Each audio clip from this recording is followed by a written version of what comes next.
Welcome back to Dow Twang. I'm Dave. So I was sat down to do an E blues here, and not exactly what happened, but I liked where this was going. So I was like, you know what, just go with it, right? Just turn the camera on. I had a loop and stuff here, but I'm going to erase it, and I'm going to make another one with you here, and just kind of start over because I thought, you know what, just instead of like trying to polish this stuff or whatever all the time and just show everybody the whole process, right? It's more honest and it probably makes more sense to folks. Like, okay, here's what we can do to kind of create our own stuff or to get into practicing this stuff in a more organic or kind of holistic way. So it includes everything, you know. Um, the only part you're not seeing is like where you have to, deal with your rig or whatever and get it going. So after that, start noodling around, messing around. All right, this sounds cool. You stumble on some chords. You're like, okay, cool. I'm going to turn the looper on and see if I can make something out of this. So here's where I am in that process this morning, and we'll see how it works out. Hopefully, it'll be helpful to you and maybe something that you like the sound of. Um, Not necessarily that you need to, repeat this piece, but you certainly can, because the stuff that we're going to talk about skill wise is stuff that could be applied to just about any progression or situation. All right. So here we go.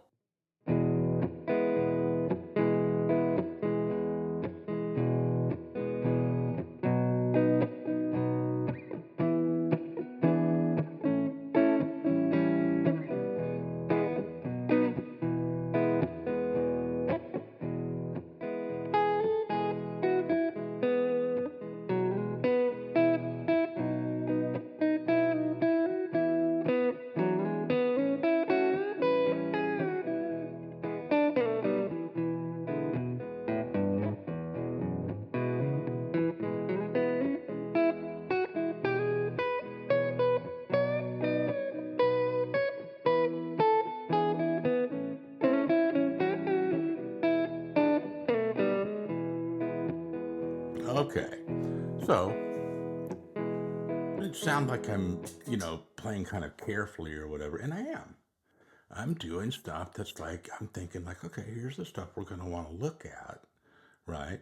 And so I'm not worried about everything sounding, super smooth and or flashy or whatever right now, right? It's just like that's some mapping, okay? And I've been doing this a lot more lately. I hope it's helping everybody. It's just instead of just playing 2 minutes of like, you know, whatever I feel like, that's good for warming up and stuff. But then it's not really congruent sometimes with what the lesson's about as much as, and now I'm trying to really bond those two things together, right? The beginning of the videos and like, here's what's going on. Here's how you do this, right? So in this case, and many others, that game plan has a lot of shared components. Okay, in other words, there's nothing new under the sun. It's going to be triads. It's going to be pentatonics, right? Then the ornamentation and stuff kind of comes somewhere after all of that, after the basic mapping, right? So here's our chords. E, so we're in E major.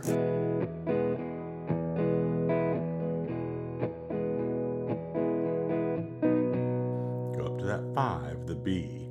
Then I just went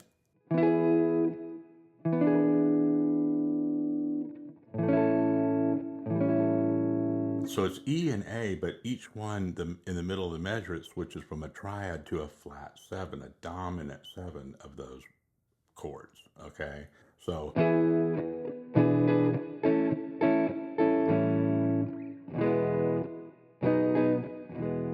then just a 1 5 1 there at the end, right?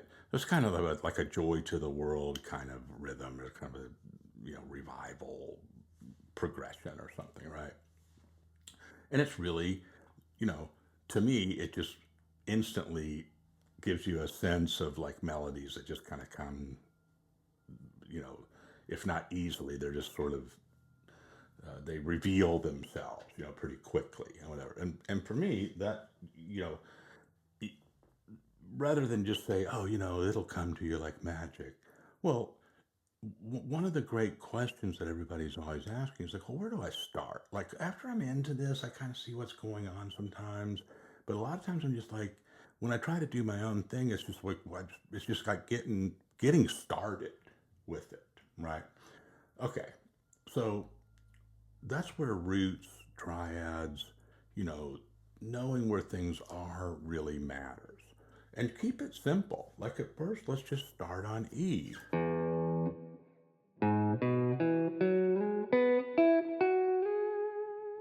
Okay, so what is that? Is that like a major pentatonic scale? Is that, are those arpeggios? Like what just happened? Well, you know, parse it out. First thing is triad.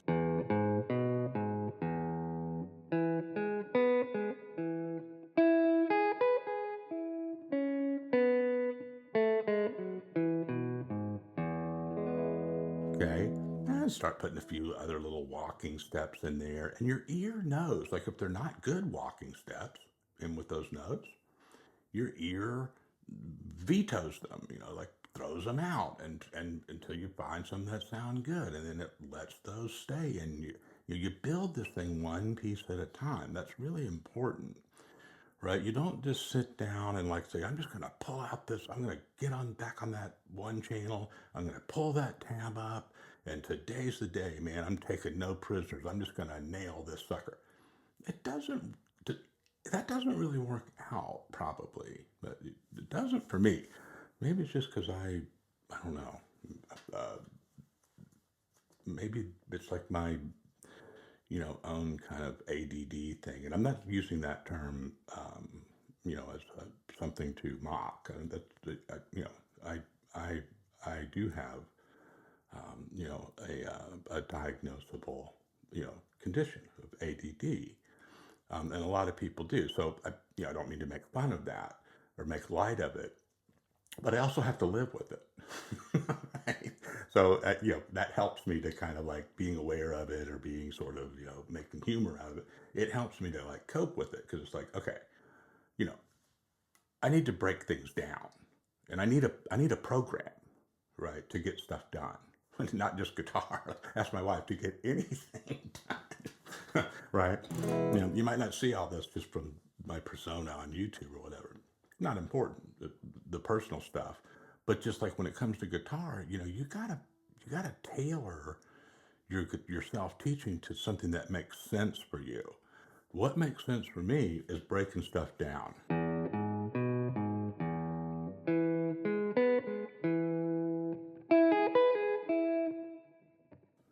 Then when I get back down to kind of remember that, I'm like, wait.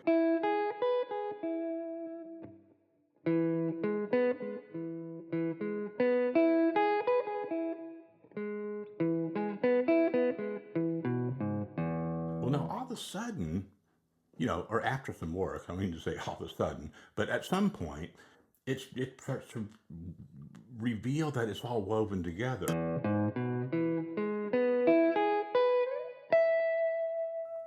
Okay, and that's a little bit different from just saying I'm doing this caged, I'm doing this caged, I'm doing this one, and I just kind of have a notebook and I just bang, bang, bang, bang, bang, bang, bang them out. That's great. There's nothing wrong with that, but let it in, right? Let it mean something that your musical part of your mind retains also, not just the geometrical part or the iconic part, the visual part, right?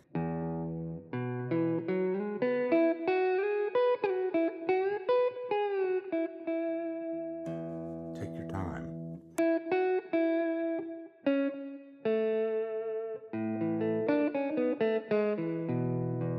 Okay, I went to a four chord. I went to an A there. That's not how our song goes. That's okay. I went ahead, instead of just running away, I just went ahead and finished it. Like, oh, my ear, I just ended up there.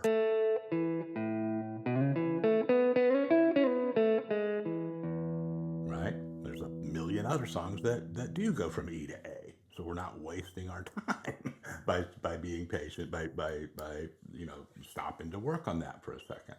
Follow your ear. Now you get back to your song, and what's the first change? E to B. Okay?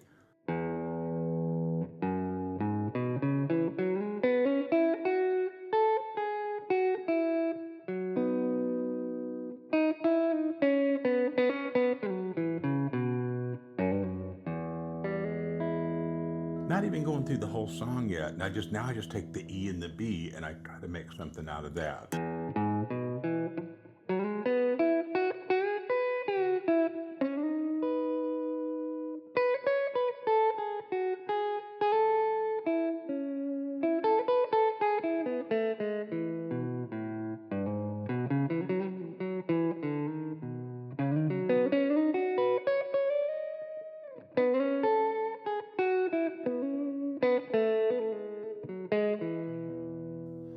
So see, I did end up in like a blues, right? A 5-4-1 thing or whatever.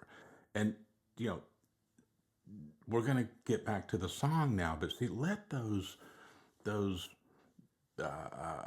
you know, diversions happen. Follow your ear because that's what your hand and your ear and your body is going to remember, those intersections. Okay. So now if we put this back on, it'll pull us back in more into the song.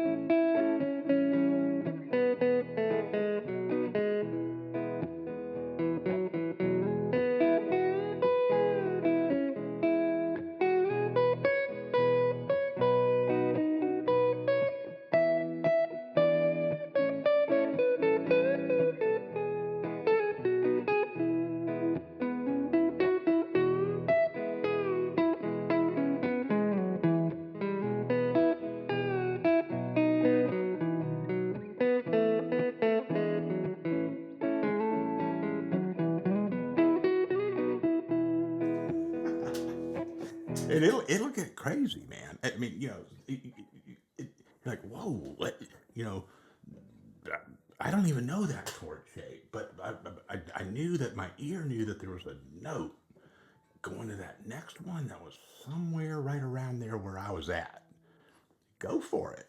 And when you discover something like that on your own, stop and like coin that thing, like, find it, work it into your system. Okay, so here's some more kind of straight up stuff. That was some pretty abstract stuff, but I think it's helpful and it really is what self teaching, that's what it looks like. It's not just following the directions all the time, right? But here's some direction. You want to have a good balance between those two worlds. So, E. There's a major pentatonic scale. Then I just grabbed a little piece of the E major, the full scale.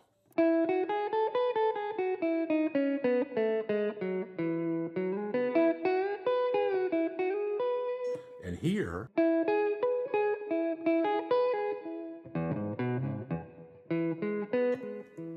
right, if you don't have those triads, not just memorized visually, but if you're not hearing that, able to kind of go and, put those together with your ear, that's where you need to be hanging out each day. But once you are,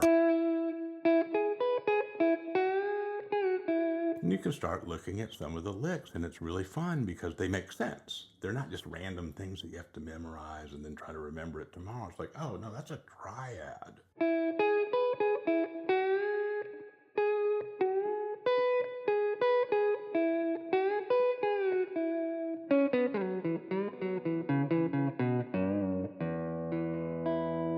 You put a little, you know,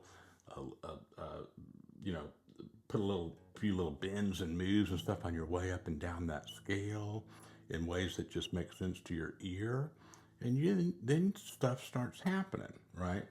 And go slow and keep your melodies simple for these chord changes, right? So here we go.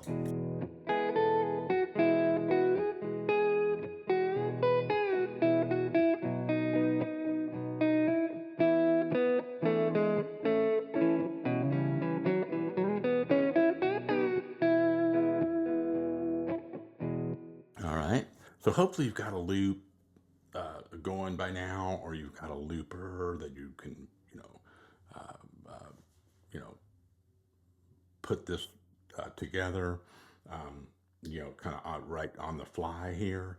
If not, you can just kind of, do it by listening to the chord.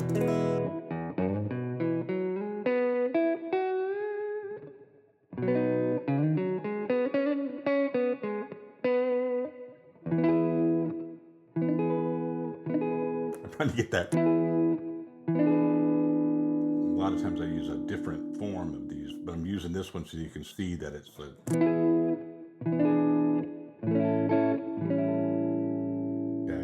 So on that, the triads, the roots are the same throughout the measure, even though it gets changed to a dominant seven in the middle, right? So still E, A, okay. But if you want to really just trace the most basic melodic, line from that, just go root, flat, uh, seven for the E, then third of the A, like this.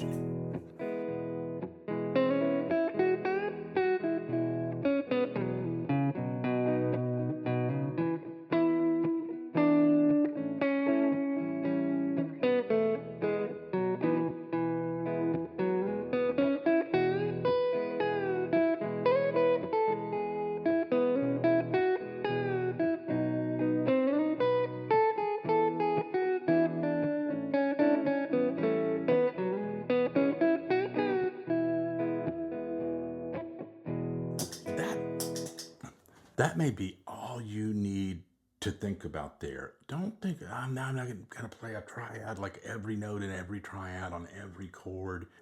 Won't sound that good, and it'll probably drive you nuts, and it'll be hard to keep up with. So something really simple like that. And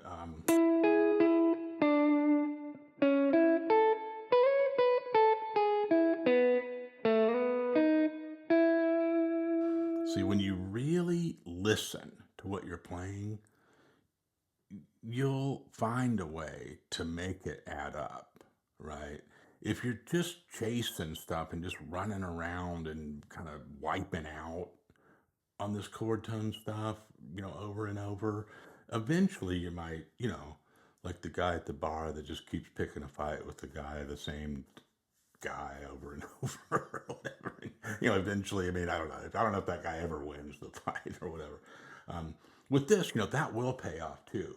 But, you know, give yourself a break. Just go for some lines that are really natural for you to hear. And your playing will sound like that.